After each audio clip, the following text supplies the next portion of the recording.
Graça e paz, cara amiga, caro amigo que acompanha diariamente essa nossa meditação sobre a Palavra de Deus no Santo Evangelho. Hoje nós temos o Evangelho de Lucas e vemos uma cena muito interessante, muito tocante e poderíamos dizer que de um certo ponto de vista também muito chocante. São 10 homens que vão ao encontro de Jesus, 10 homens que sofrem com a discriminação, sofrem porque tem também uma doença que é física, uma doença que seguramente afeta a sua situação mental e é uma doença que afeta também a sua relação social. Eles padeciam da lepra.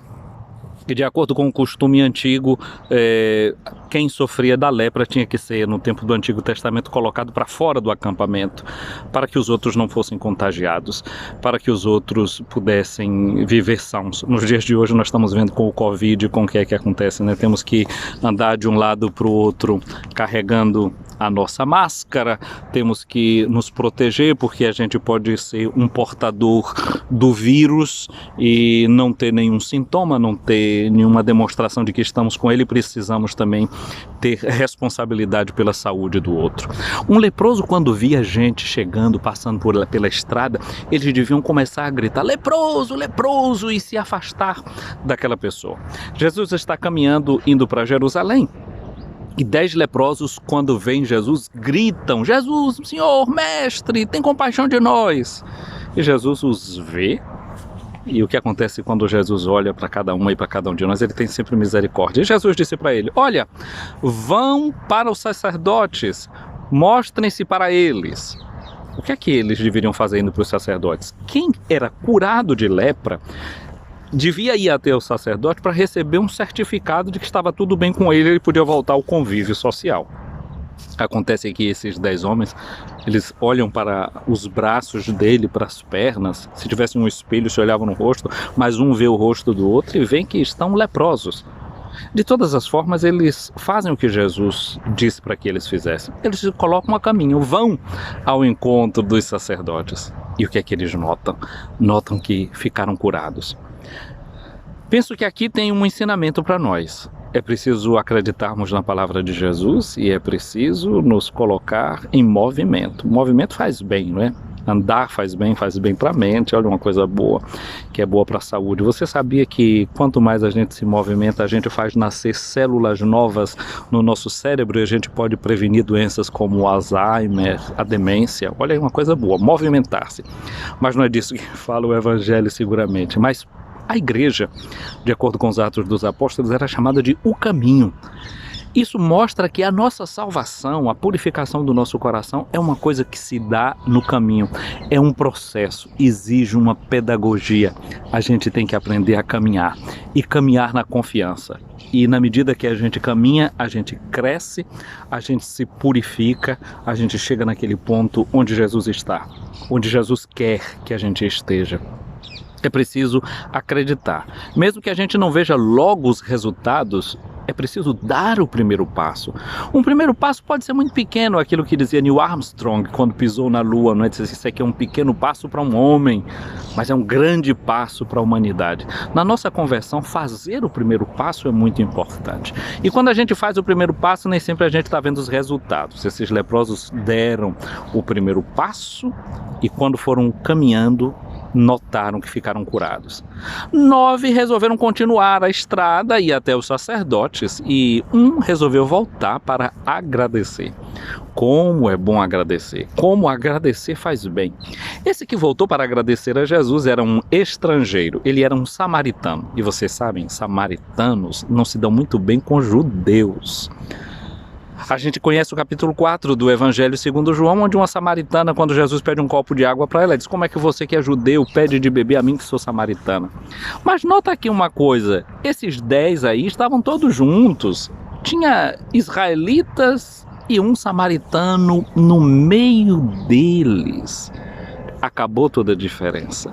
Na doença, sentiram que existe uma igualdade fundamental. Não tem mais lugar para preconceitos. Ou será que ainda havia preconceitos entre eles? Será que ainda havia distanciamento entre eles?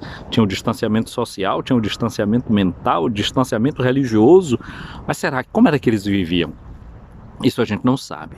Mas o que a gente sabe é que aquele que era considerado um herege pelos judeus é o que volta agora e se prostra diante de Jesus e grita de alegria e dá glórias a Deus e agradece. Agradecer em grego se diz eucharistou. Até hoje, quando alguém vai na Grécia, quando ele quer dizer muito obrigado, diz eucharisto, eu te agradeço. Então essa palavra aqui relembra a Eucaristia. Então esse homem fez Eucaristia. Uma Eucaristia existencial. O rendimento de graças, a ação de graças. Ele louvou e agradeceu a Deus e ele agradeceu a Jesus.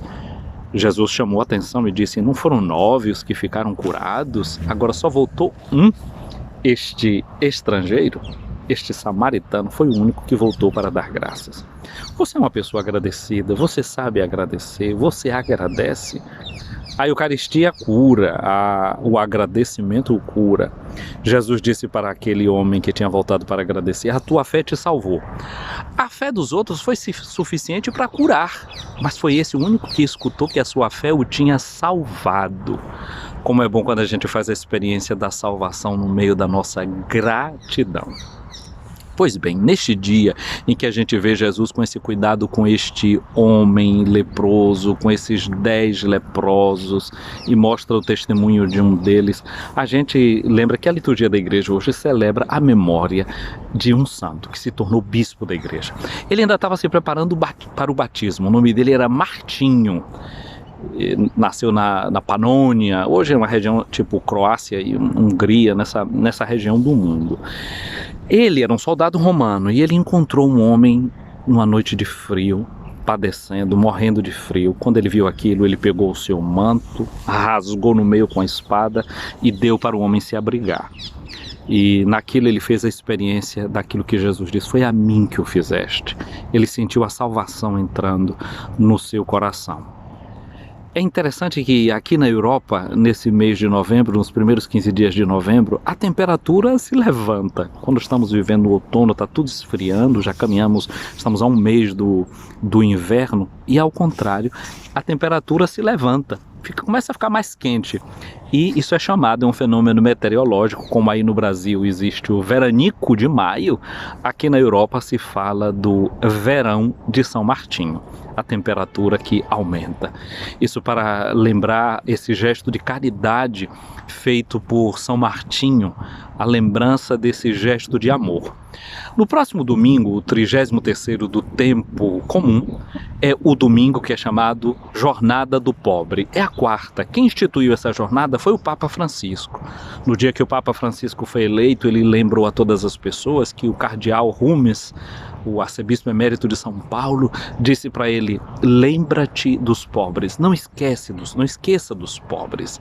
E então o Papa Francisco instituiu o 33º domingo do tempo comum como Jornada Mundial dos Pobres. É o domingo anterior à festa de Cristo Rei, é o penúltimo domingo do tempo comum, do ano litúrgico, para lembrar a nós que se nós estamos nos preparando para a eternidade e que Cristo vai ser Senhor de todas as coisas, esse Cristo Senhor nós o encontramos no pobre. A jornada do pobre desse ano é inspirada no capítulo 7º do livro do Eclesiástico, do Ben Sirac, no versículo 22, quando diz, estende a tua mão para o pobre. Martinho estendeu a sua mão para o pobre, socorreu o pobre que estava diante dele. O próprio Jesus dá esse testemunho de ter estendido a sua mão, o seu coração para esses 10 leprosos.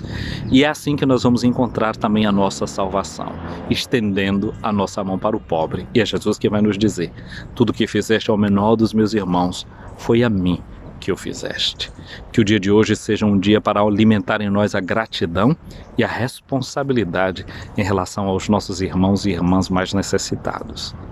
A você que acompanhou até aqui esse nosso vídeo, muito obrigado. Você já está inscrito no nosso canal?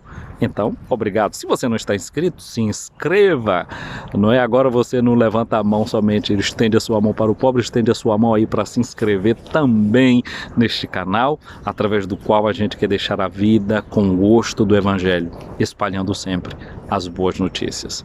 Venha sobre você, minha irmã, meu irmão, a bênção de Deus. Eu quero estender a minha mão agora para te abençoar, pedindo a Jesus que de rico que era, se fez pobre para nos enriquecer com a sua pobreza, que Ele nos enriqueça com a sua generosidade e com a sua graça. Venha sobre ti a bênção de Deus Todo-Poderoso, o Pai, o Filho e o Espírito Santo. Amém.